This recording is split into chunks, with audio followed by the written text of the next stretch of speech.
What up, brawlers? Welcome back to Throwin Hands. As Daniel and I will be reviewing Fight Night Covington versus Woodley. Daniel, how you doing? I'm doing great, Jacob. It's been a beautiful Tuesday morning in Morgantown, West Virginia, and I'm excited to talk about some UFC.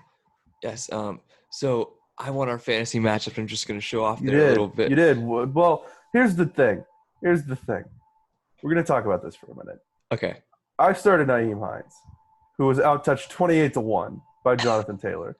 If I start literally any other running back in my lineup, I am well clear in this fantasy matchup. Well, So here, let's just put that on the table first. I started Let's Sammy also Watkins. let's also put on the table that Michael Thomas was out this week.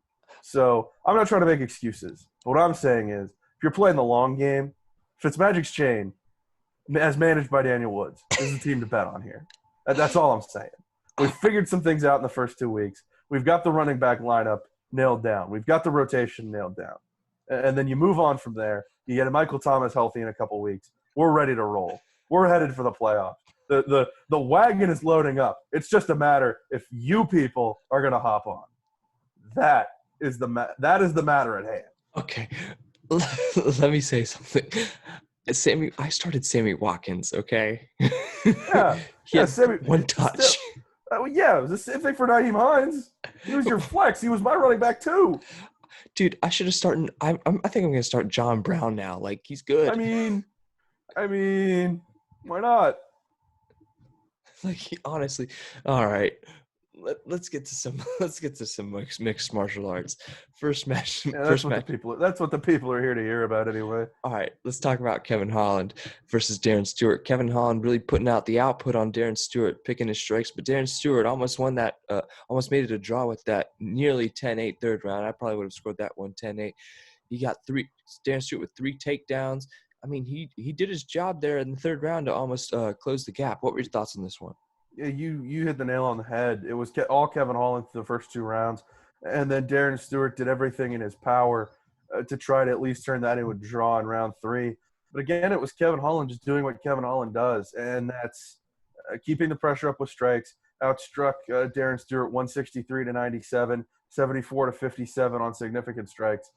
So, I mean, Kevin Holland is, like I said, one of my MVPs of 2020, and he proved it again against Darren Stewart. And he proved that he's not just a guy that has to go out and knock people out in the first round. He proved that he's got the stamina to keep up with guys. He proved he's got the ground game to work around guys like Darren Stewart who can land 3 takedowns on him.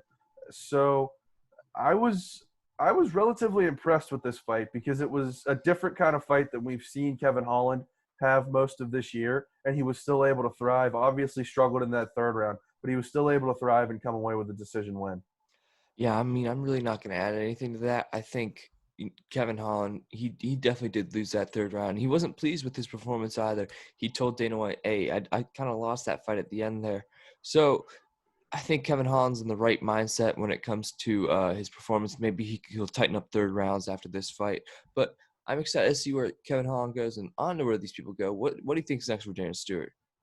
I think Darren Stewart's in a great position because while he's probably not going to get a ranked fighter anytime soon, he's put himself in a place to where he's an established name who can challenge people that need challenge. I think that's a massive step forward for him. So I don't know who the next opponent for him would be. That's always a tough proposition for unranked guys coming off losses to figure out where the UFC is going to put them next, because you never really know what the UFC thinks about their stock. So I don't want to put a name to Darren Stewart quite yet, just because I don't know what the UFC thinks they have in him right now. Yeah, I think you make a good point. I think we'll get another guy for Darren Stewart along the lines of Kevin Holland about the where he's at right now, because I think Darren Stewart did prove that, hey, he could have won that fight if it was a little longer. So on to Kevin Holland, I think we'll see him get somebody ranked. I think he's proven himself enough. I can't say who he'll get that's ranked. Maybe Akhmedov, something along those lines. But I don't know. What are your thoughts? I think that would be a good move for him. Somebody towards the back end of that top 15. He's called out Marvin Vettori in the past. Marvin Vettori's angling for a fight with Chris Weidman, as we talked about for the preview for this card. But I think I think Kevin Holland and Marvin Vettori would be an outstanding fight. That's something I would like to see happen. And Vettori's a guy that's in the top 15 at number 14. So I think that would be a good matchup for Kevin Holland. I don't know if it's a match that gets made because it's something Kevin Holland really wants, but Vettori has really shown no interest in putting that matchup together. But you never know. You never say never when it comes to the UFC. That's what I've learned when it comes to matchmaking. For sure. All right, on to the next matchup of the night. I don't think this really surprised any of us. Mackenzie Dern uh, came away in the first round with 3 minutes and 44 seconds in with an armbar. And I don't know what Randa Marcos was doing in that fight because she just said, hey, let's go down with arguably the best jiu-jitsu practitioner in this division. And I don't know, Ronda Marcos really just, she could have made Mackenzie Dern stand up and stand and fight. But I don't know. This was a really interesting decision by Ronda Marcos, and Mackenzie Dern looked quite good. What were your thoughts? Yeah, Ronda Marcos is predominantly a wrestler. That's the way that she generally makes her money in the UFC. But against Mackenzie Dern, you do not want to take the fight to the ground. That's the last thing you want to do because she's just going to destroy you there. And 5 submission attempts in 3 minutes and 44 seconds for Mackenzie Dern is ridiculous. She obviously locks in that armbar. Performance of the night winner. She looked great.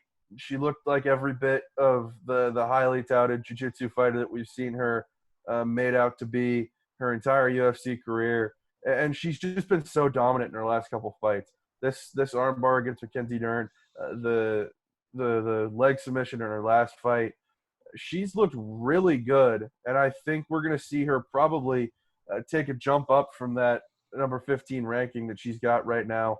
Obviously, she took some time off to go through her pregnancy and everything. But I think Mackenzie Dern is going to be a force to be reckoned with, and I think she's going to be in that position soon.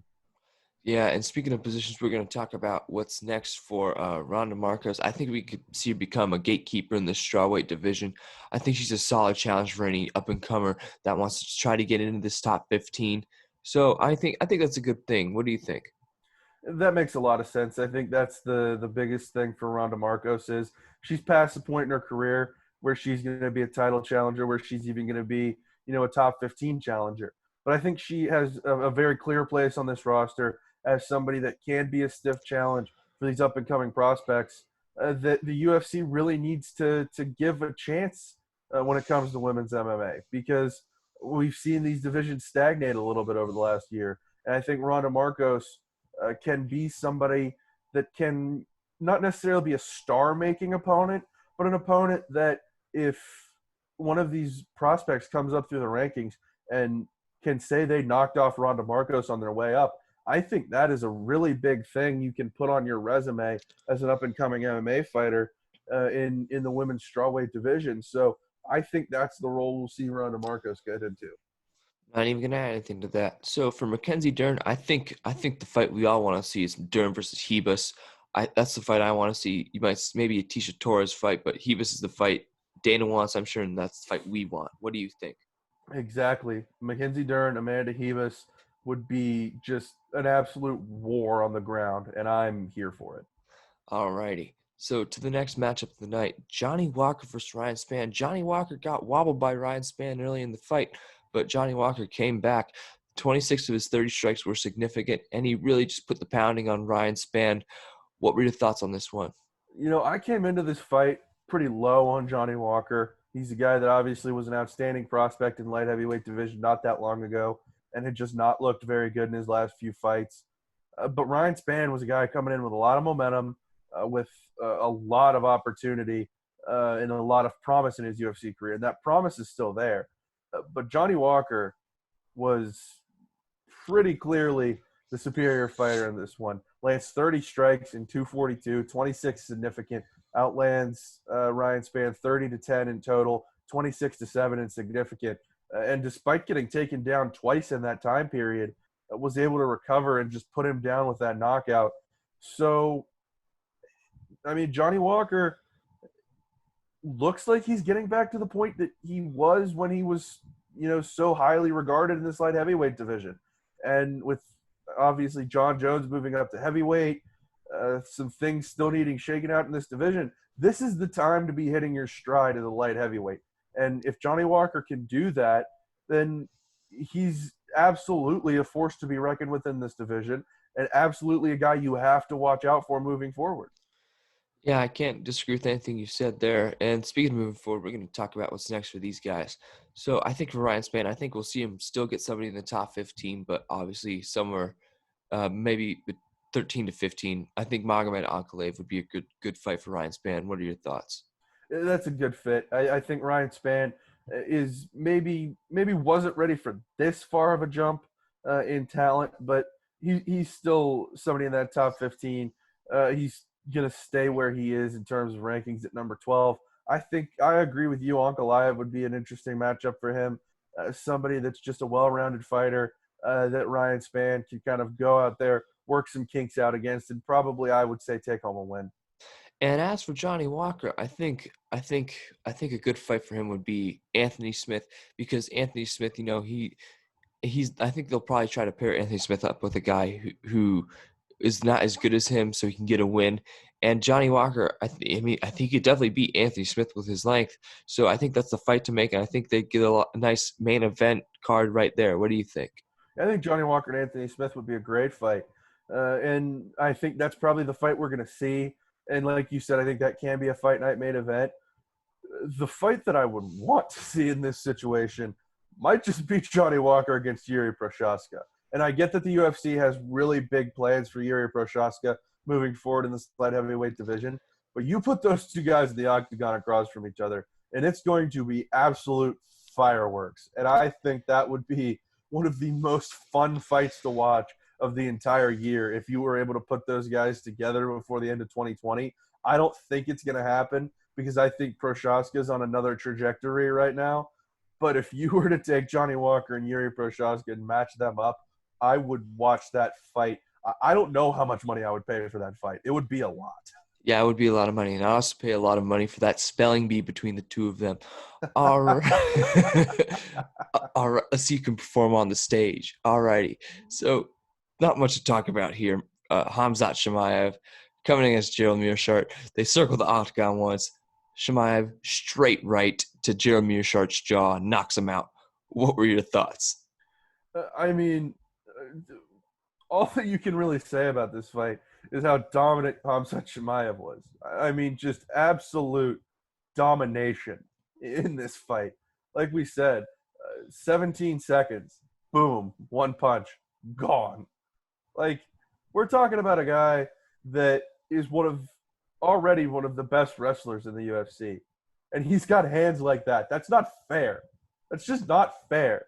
Like, I sent you the tweet, the meme that Laura Sanko from UFC on ESPN posted after that fight, and it's the Family Guy cutaway gag from like Noah's Ark, and it's got the penguin and the elephant. It's Noah saying, "What the hell is this?"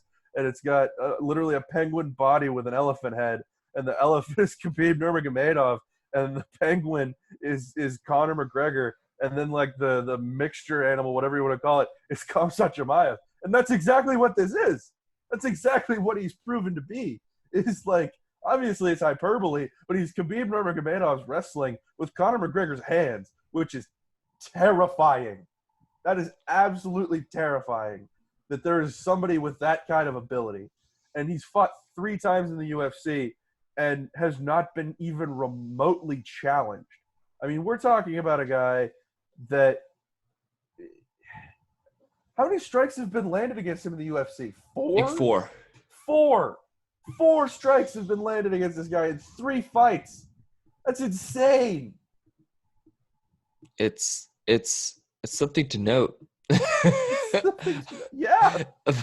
But I just want to see somebody who could challenge Chimaev. I think if he didn't land that punch, I think Meerschaert would have given him a challenge. But hey, Chimaev did what he had to do and just landed a punch to knock him out. So, all right, Joe Meerschaert. I don't know what's next for this dude. He's kind of been on the downhill ever since he ended the UFC, and I think he's not. I think he could be a gatekeeper-esque type of dude, but I don't really know. What are your thoughts? Yeah, Meerschaert, like you said, very highly touted coming to the UFC. Never really panned out as a contender in this division, but he's a guy with a place on the roster. He's a guy that's got so much experience. He's going to be able to throw any kind of challenge you want at an up and comer.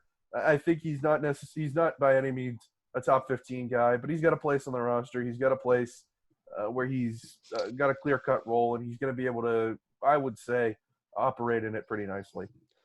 Yeah, definitely. And for Shemaev, I think they said Damian Maya is his next opponent, but Yes. I don't I don't know. It's a really interesting situation for him because he's they're kind of like seesawing him between welterweight and middleweight. So, what are your thoughts on what's next for him? I think he would be a small middleweight is the thing that concerns me. So I would prefer to see him at welterweight just because I think that's where his potential would be best utilized, and that's where he's going to fight against Damian Maya, obviously, and that's going to be a pretty big test for him because we're talking about a guy that's unranked coming off this fight against Jared Mearshart, jumping up and taking on the number seven challenger in the welterweight division, which I would say in terms of depth is one of the more underrated divisions in the UFC. So I think you have to test Jemayev in a big way, and I think Damian Maya is going to be a big test for him. So I'm excited to see this fight. Obviously, by my little rant there a minute ago, I love Khamzat Chimaev. I think he is going to be an outstanding contender for the UFC in not that long of a time. And facing off with Damian Maya and taking that big of a step forward in competition, if he can win that, that's going to launch this guy to the freaking stars. Oh, definitely. So, I think you and I can already agree on this, but I think what do you think his ceiling is? World champion. Yeah, obviously. But I think he can definitely be a belt holder. He's not going to be like a Dos Anjos who defends it once and then loses the belt. I think he can become somebody who can defend the belt 4, 5, 6, 7 times. I don't know. Do you think he could get that potential?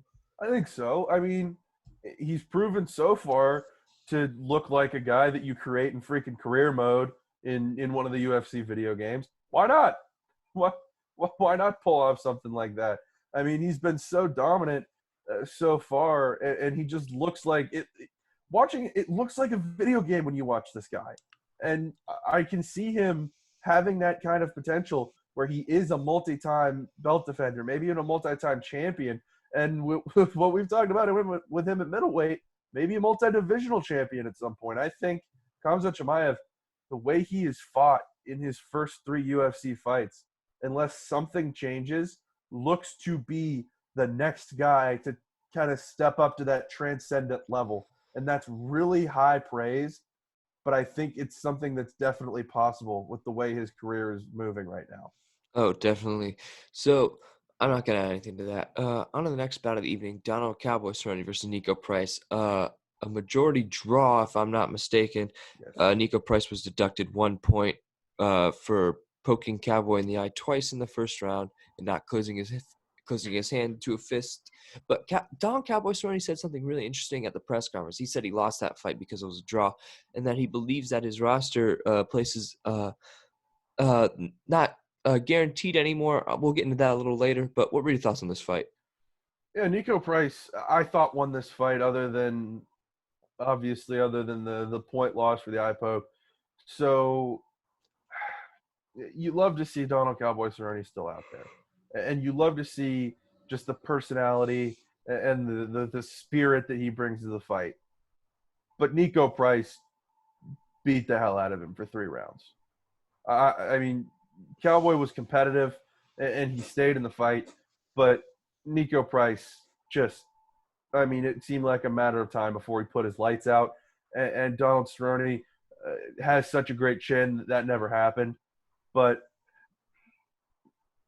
I just, I don't know what you do with Cowboy right now because he's lost 5 fights in a row. Obviously, he's the most tenured guy on the roster. He's fought more than anyone else in the UFC. And you don't want to take a guy like that and cut him from the roster. Like, Donald Cowboy Cerrone deserves better than just to be cut from the roster. But I don't know what you do with him at this point because he's, what, 37? He's so far past his prime, and he's lost 5 fights in a row. Like, there's nothing left for him to do in the UFC. but he clearly wants to keep fighting. So you're stuck between a rock and a hard place here. But I will give Nico Price credit. If it were not for those eye pokes, I think he clearly won this fight. I think he clearly was the better fighter on Saturday, and I think he's somebody to watch out for going forward because he obviously had that fight that he lost against Vicente Luque, where he still looked pretty good coming out of that one, and then the silver lining of this one with the draw against Donald Cerrone, he looked great in this one as well. So Nico Price, again, maybe a little bit under the radar because his last two fights have been a loss and a draw, but he's looked really good in that time. And I think he's a guy to look out for a little bit going forward. Yeah, definitely. And I'm going to talk about Cowboy a little bit. His last 5 losses come to first with Ferguson, then Gaethje, then Connor. And then, Pettis, who hasn't really been around too much in the past 5 years when it comes to being competitive in any division. And then he probably lost his fight to Nico Price. So it's not, I just don't want Cowboy I'm trying to think of how to piece together these words. I don't want him to be like a Chuck Liddell in a sense where it's just kind of sad to see him go.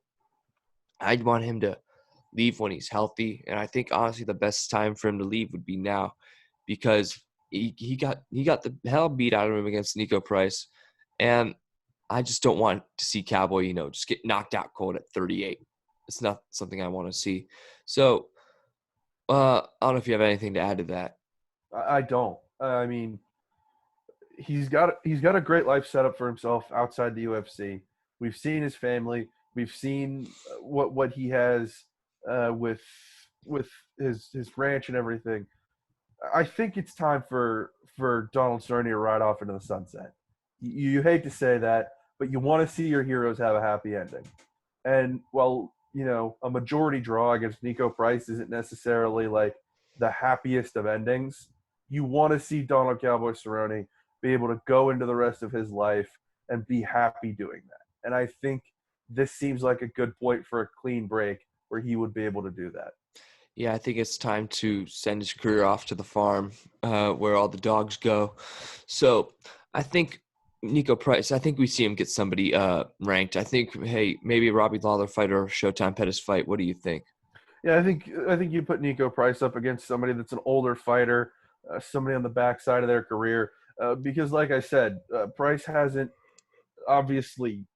won his last couple fights, but he's looked outstanding. He's in a position where he can take on a guy that is towards that back end of the top 15, and I think he'll be able to compete with them, and I think he'll be able to kind of get himself on track when it comes to winning fights if he goes up against somebody that is not necessarily a star anymore, a previous star of the game, and Nico Price can get in there, go up against them, and really prove himself against somebody that is an established fighter in the UFC. All right, you nailed the nail on the head there, Daniel. So we're gonna head to the main event of the evening: Colby Covington versus Tyron Woodley. This didn't surprise me whatsoever. Colby Covington getting the TKO in the 5th round because Tyron Woodley broke his rib. I don't know if you saw that X-ray, Yes. but Colby Covington significantly outlanding Tyron Woodley, 232 strikes to 67, and outlanding him with significant strikes, 78-34. This was just a dominating fashion, mixing in wrestling with his boxing. You couldn't have asked for a better performance from Colby Covington. What are your thoughts? Yeah, this was a Colby Covington we've been used to seeing over the last couple of years.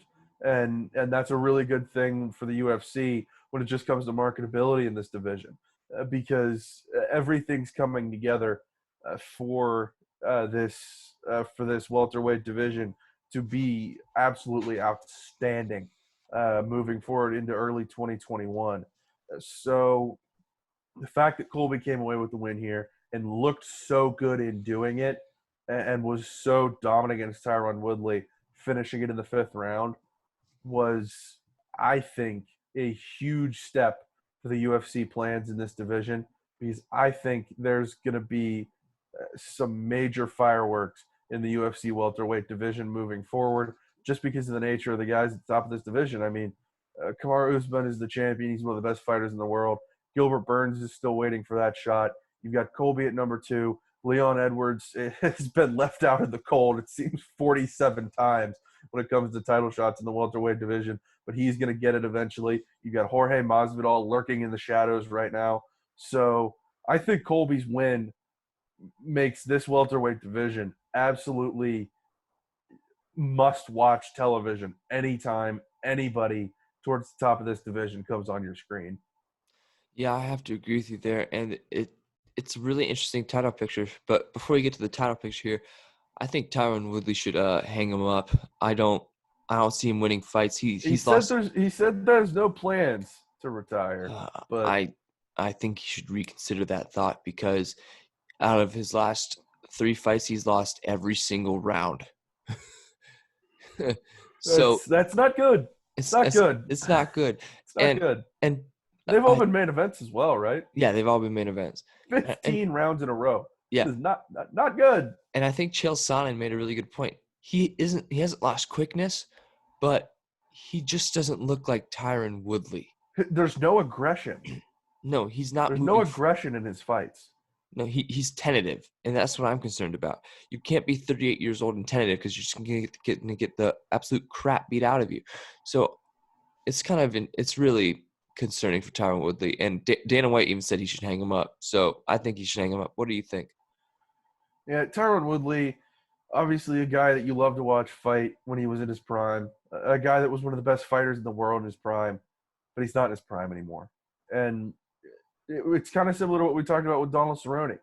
You don't want to see your heroes just get absolutely battered when it comes to the end of their career. And that looks like the trajectory that Tyron Woodley's on right now. And you don't want to see that happen. So he's got a major injury here with the broken rib. He's 38 years old, like you said. He's coming off 3 straight losses. This seems like a good time for Tyron Woodley to say, hey, you know what? It's been a hell of a career. I was a champion. I defended the belt. I was one of the best fighters in the world. And I'm just going to finish it with my dignity here today. But he's said that's not in the plans. So I don't know what to make of this because I want to see Tyron Woodley, like I said with Donald Cerrone, ride off into the sunset, dignity intact, legacy intact.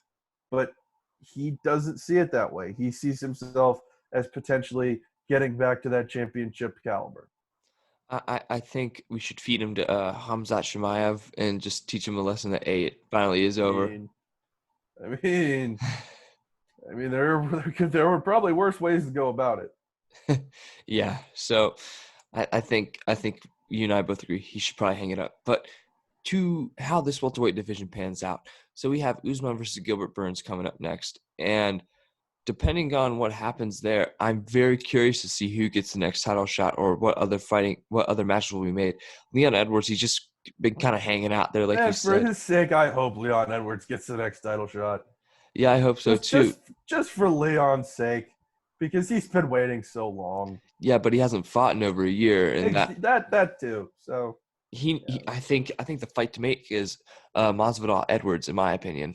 Oh yeah, that'd be great. That'd be an outstanding fight. I would love to see that. Yeah, and then whoever wins that fight, I think, should get the next title shot. And then Colby Covington, I think he fights the loser of Usman Burns, and then whoever wins that fight gets the next title shot. I think that's how I see it going. What do you think? Yeah, I think so. I think there's definitely some fights that need to happen for this kind of cluster at the top of the division to be, worked out. Colby looked great, but hadn't fought in a while. Gilbert Burns has come out of nowhere this year. Leon Edwards, like you said, hasn't fought in over a year. And Jorge Masvidal has recently challenged for the title. So there's some fights that need to happen before it's cleared up beyond Gilbert Burns. But, I mean, it's an exciting time to watch the UFC, and it's an exciting time to watch the welterweights just because there's so many guys that are world championship quality right now. Absolutely. So that wraps up for our fighting segment of the show. Do you have any news? I mean, other than Tyron Woodley saying he's not going to retire, not really, because that's the only big story that's come out so far. UFC veteran Stevie Ray announced his retirement over the weekend. A guy that fought for 10 years, 30 years old, 7-4 in the UFC. So he's retiring from the fight game. I mean, good on him. Made his money in the UFC and got out. So, you love to see guys have success and then and then move on from the game and be able to do it with their health intact. Yeah, definitely. So it was a solid card of fights. You couldn't really complain there. Dude, are you ready for Saturday? Yes, sir. All right. So I'm we'll prepared. I'm prepared. I'm going to be doing 5 hours of radio for the Touchdown City tailgate as WVU takes on Oklahoma State. Listen to it on U92 The Moose live on Saturday, 2:30 to whenever our post game show is over when the game is over. But I will do 5 hours of radio and then I'm going straight home to watch these fights because Saturday is going to be insanity, and I am fully prepared. and I am all for it. Well, thanks for coming back on, man. It was a good one. Absolutely, man. As always. All right, we will see you guys for the fight night. I know UFC 254, Three. 253 preview. All right, guys, have a good one.